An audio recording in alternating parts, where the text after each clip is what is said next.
सो gastric juice name से ही clear है, gastric means stomach. सो जो स्टमक से जूस सिक्रीट होता है उसको बोलते हैं gastric juice. So about 2 liters of gastric juice are secreted daily by specialise secretory glands in the mucosa. So जो म्यूकस लेयर है स्टमक की, वहाँ पर सिक्रीटरी ग्लैंड्स प्रेजेंट होती हैं। ये सिक्रीटरी ग्लैंड्स कुछ सिक्रीट करते हैं, जैसे कि गैस्ट्रिक जूस को सिक्रीट कर रहे हैं। सो म्यूकोजा लेयर में सिक्रीटरी ग्लैंड्स प्रेजेंट होते हैं जो गैस्ट्रिक जूस को सिक्रीट करते हैं, और about 2 litre juice daily secrete होता है स्टमक से। अब इसकी कॉम्पोजिशन पढ़ेंगे कि गैस्ट्रिक जूस में क्या क्या कंटेंट है, किन किन चीज़ों से बना हुआ है। सो ये वाटर और सॉलिड सब्सटेंसेस से बना है।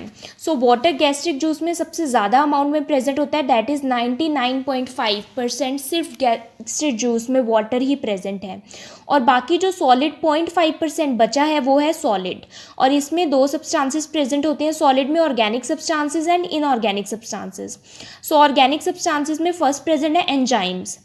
एंजाइम्स क्या होते हैं? एंजाइम्स वो होते हैं जो कोई भी केमिकल रिएक्शन को स्टार्ट करते हैं बॉडी में। सो मेन एंजाइम्स जो है वो pepsin, rennin, gastric lipase, gelatinase, urease, ये एंजाइम्स प्रेजेंट होते हैं गैस्ट्रिक जूस में। अदर ऑर्गेनिक सब्सटेंसेस जो है म्यूकस प्रेजेंट होता है गैस्ट्रिक जूस में, जो कि म्यूकस जो लेयर है वहाँ पर म्यूकस ग्लैंड्स हैं वो सिक्रीट करते हैं। देन इंट्रिंसिक फैक्टर प्रेजेंट होता है इसमें, जो कि एक तरह का प्रोटीन है।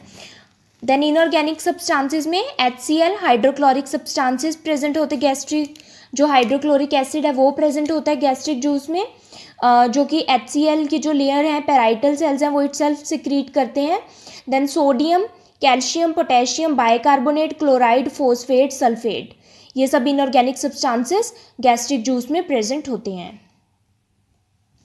देन अब जो स्टमक है उसके सेल टाइप्स हम पढ़ लेते हैं। सो ये जो म्यूकस लेयर है आप डायग्राम में देख रहे हैं सबसे ऊपर, इसमें पेराइटल पिट्स या पेराइटल सेल्स प्रेजेंट होते हैं, जिनको इसमें डायग्राम में दिखाया गया। सो डिफरेंट टाइप के सेल्स होते हैं, that is entero endocrine cell, chief cells and parietal cells. So इनके फंक्शन पढ़ते हैं। सो सेल टाइप सबसे पहले हम पढ़ेंगे पेराइटल सेल, जो म्यूकस लेयर है स्टमक की उसमें प्रेजेंट होते हैं। इनका फंक्शन क्या होता है कि ये HCl सिक्रीट करते हैं, हाइड्रोक्लोरिक एसिड सिक्रीट करते हैं, और इंट्रिंसिक फैक्टर सिक्रीट करते हैं। सो HCl का फंक्शन ये है कि ये माइक्रोब्स को किल करता है, जो भी माइक्रोब्स या माइक्रो ऑर्गेनिजम्स हैं फूड में प्रेजेंट उनको किल करता है। और पेप्सिनोजन जो कि प्रोटीन के डाइजेशन में हेल्प करता है उसको एक्टिवेट करता है।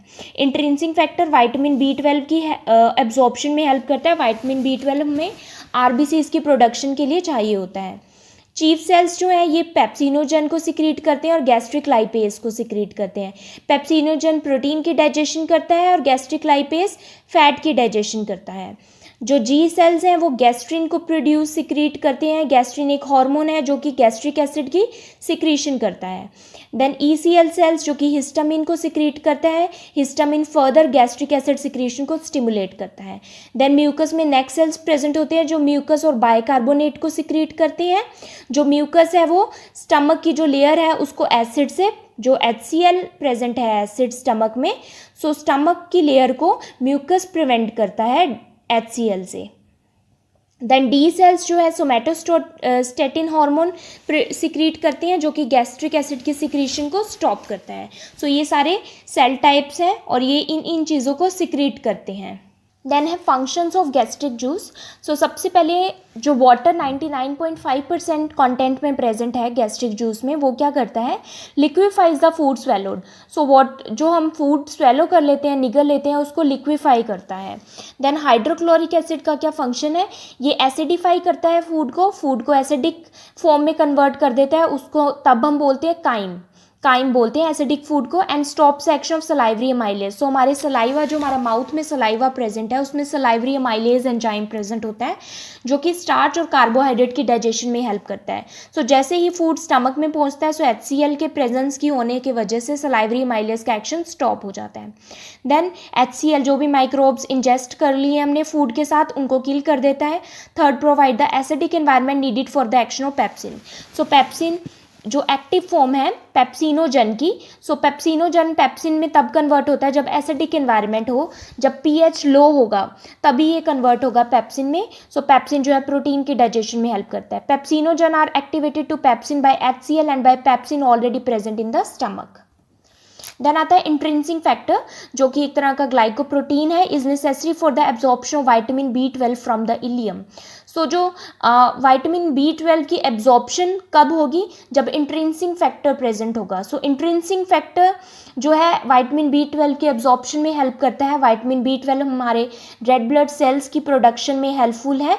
अगर विटामिन B12 की कमी हो जाए तो बॉडी में एनीमिया हो सकता है। देन आता है म्यूकस। म्यूकस जो प्रेजेंट होता है गैस्ट्रिक जूस में, वो क्या करता है, prevents mechanical injury to the stomach wall by lubricating the contents. So जो भी फूड हमारी बॉडी में हमारे स्टमक में पहुंच जाता है, सो उसको म्यूकस लुब्रिकेट कर देता है, मॉइस्चराइज कर देता है। और जो स्टमक की वॉल है उसमें भी म्यूकस लेयर प्रेजेंट होती है, जो कि इंजरी से प्रिवेंट करती है, ताकि फूड से कोई भी मैकेनिकल इंजरी ना हो, या फिर जो HCl प्रेजेंट है, हाइड्रोक्लोरिक एसिड प्रेजेंट है स्टमक में, वो स्टमक की वॉल को ही डाइजेस्ट ना कर लिए। इसलिए म्यूकस जो लेयर है वो स्टमक की वॉल को प्रिवेंट करती है कोई भी मैकेनिकल इंजरी से, और केमिकल इंजरी से भी प्रिवेंट करती है। एक बैरियर की तरह काम करती है स्टमक की वॉल में, और HCl में एक बैरियर की तरह काम करती है। देन है गैस्ट्रिक जूस के, इसके 3 फेजेस होते हैं। So secretion of gastric juice 3 phases में होता है। सो फर्स्ट फेज है cephalic phase, second gastric phase, और थर्ड है intestinal phase. So first cephalic phase पढ़ेंगे। सो सिफेलिक फेज कब स्टार्ट होता है, flow of juice occur before food reaches the stomach and is due to reflex stimulation of the vagus parasympathetic nerve initiated by the sight, smell और taste of the food. So cephalic phase क्या होता है, जब जैसे ही हमने food को देखा, कोई भी फूड को देखा, हमारे मुंह में सलाइवा सिक्रीट हुआ, माउथ में जो माइंड है हमारा, नर्वस सिस्टम है, उसको स्टिमुलेशन मिली कि जो फूड है वो हमारे सामने पड़ा हुआ है। सो फूड की जो स्टिमुलेशन है वो कैसे मिल सकती है, जैसे हम फूड को देखते हैं स्मेल से या फिर टेस्ट करते हैं। अभी फूड स्टमक में नहीं पहुंचा है, उससे पहले ही क्या होता है कि पैरासिम्पैथेटिक नर्व के थ्रू, जो पैरासिम्पैथेटिक नर्व है उसके थ्रू माइंड में जो मेडुला ऑब्लोंगाटा है, वहाँ पर सेंटर है मेडुला ऑब्लोंगाटा में, वेगल सेंटर है, वहाँ से वेगस नर्व स्टिमुलेट होती है और स्टमक को सिग्नल देती है, और स्टमक में तब स्मॉल अमाउंट में गैस्ट्रिक जूस सिक्रीट होना स्टार्ट हो जाता है। सो सिफेलिक फेसेस में क्या होता है, वेगस नर्व के द्वारा पैरासिम्पैथेटिक एक्साइट हो जाती है, पैरासिम्पैथेटिक जो नर्व फाइबर्स हैं वो एक्साइट हो जाते हैं, और स्टमक में स्मॉल अमाउंट में जो गैस्ट्रिक एसिड है, गैस्ट्रिक जूस है जिसमें HCl और पेप्सिन है, वो प्रोड्यूस होना स्टार्ट हो जाते हैं। अब जो पैरासिम्पैथेटिक स्टिमुलेशन है ये गैस्ट्रिक जूस को स्टिमुलेट करती है बाय द वेगस नर्व, और जो सिंपैथेटिक स्टिमुलेशन है वो गैस्ट्रिक जूस को इनिबिट करते हैं, मतलब रोकते हैं। जैसे कि इमोशनल स्ट्रेस, अगर हम स्ट्रेसफुल हैं ज़्यादा ही, तो हो सकता है कि हमारे जो स्टमक है उसमें गैस्ट्रिक एसिड इतना ज़्यादा रिलीज ना हो, हमें भूख ना लगे। सो सिंपैथेटिक स्टिमुलेशन इस गैस्ट्रिक एक्टिविटी को इनिबिट करती है। नेक्स्ट फेज है सिफेलिक फेज। अब सिफेलिक फेज में क्या होता है कि फूड जो है एंटर हो जाता है स्टमक में। सो फूड सिफेलिक फेज में एंटर हो गया है स्टमक में, हमने मुंह से फूड को खा लिया है। अब क्या हुआ, जब फूड एंटर हुआ स्टमक में, सो थोड़ी सी स्टमक की डिस्टेंशन हो जाती है, स्टमक थोड़ा सा फूल जाता है। सो उससे भी क्या होता है, सेम प्रोसेस होता है कि जो मेडुला ऑब्लोंगाटा है वहाँ पर मेडुला में वेगल सेंटर में स्टिमुलेशन होती है, और दोबारा से पेप्सिन और HCl और ज़्यादा सिक्रीट होते हैं। Presence of food in the stomach stimulates enteroendocrine cells in the pylorus and duodenum secrete the hormone gastrin which passes directly into the circulating blood. And second thing क्या होती है, जैसे ही food enter हुआ stomach में, सो जो एंटीरोएंडोक्राइन sales हैं वहाँ पर प्रेजेंट, वो क्या करते हैं, पाइलोरस यानी कि जो लोअर पोर्शन है स्टमक का, पाइलोरस, और डियोडेनम जो कि फर्स्ट पोर्शन है स्मॉल इंटेस्टाइन का, ये एक हार्मोन सिक्रीट करते हैं जिसका नाम है गैस्ट्रिन। अब ये जो गैस्ट्रिन हार्मोन है ये स्टमक से रिलीज होता है। गैस्ट्रिक हार्मोन देन हमारे ब्लड में जाता है, सर्कुलेटरी सिस्टम में जाता है, और वहाँ पर क्या करता है, ये और ज़्यादा गैस्ट्रिन को स्टिमुलेट करता है। सर्कुलेटरी हार्मोन और ज़्यादा गैस्ट्रिन को स्टिमुलेट करता है। सर्कुलेटरी ब्लड में गया, देन ब्लड के द्वारा ये और ज़्यादा जो है हमारे माइंड यानी कि मेडुला सेंटर को और ज़्यादा स्टिमुलेट करता है, जिससे और ज़्यादा गैस्ट्रिन रिलीज होता है. So circulating gastrin supply to the stomach and stimulates the gastric gland to produce more gastric juice, pepsin and HCl. So further process है, जो गैस्ट्रिन रिलीज हुआ वो सर्कुलेटरी सिस्टम में जाता है, ब्लड में, देन दोबारा से जो हमारे ब्रेन में स्टिमुलेशन मिलती है एंड और ज़्यादा गैस्ट्रिक जूस, पेप्सिन और HCl सिक्रीट होते हैं. देन आता है लास्ट फेज, जिसको बोलते हैं इंटेस्टाइनल फेज. अब जो स्टमक से फूड है, पार्शली डाइजेस्टेड फूड, जिसको हम काइम कहते हैं, जिसमें HCl का अमाउंट प्रेजेंट होता है, काइम, वो स्मॉल इंटेस्टाइन में पहुंचता है. अब स्मॉल इंटेस्टाइन से वो कहाँ जाता है, 2 hormones secretin and cholecystokinin are produced by endocrine cells in the mucosa. So intestinal phase में क्या होता है, जो इंटेस्टाइन की म्यूकोजा लेयर है वहाँ पर 2 हार्मोन सिक्रीट होते हैं, सिक्रेटिन एंड कोलेसिस्टोकाइनिन. अब इनका फंक्शन क्या है, this slow down the secretion of gastric juice and reduce gastric motility. So अब गैस्ट्रिक जूस जब इंटेस्टाइन में फूड पहुँच गया, सो इंटेस्टाइनल फेज में अब क्या हुआ कि जो गैस्ट्रिक जूस है उसकी स्टिमुलेशन और उसकी सिक्रीशन अब स्लो डाउन हो जाती है, कम हो जाती है, और जो गैस्ट्रिक मोटिलिटी है वो रिड्यूस हो जाती है.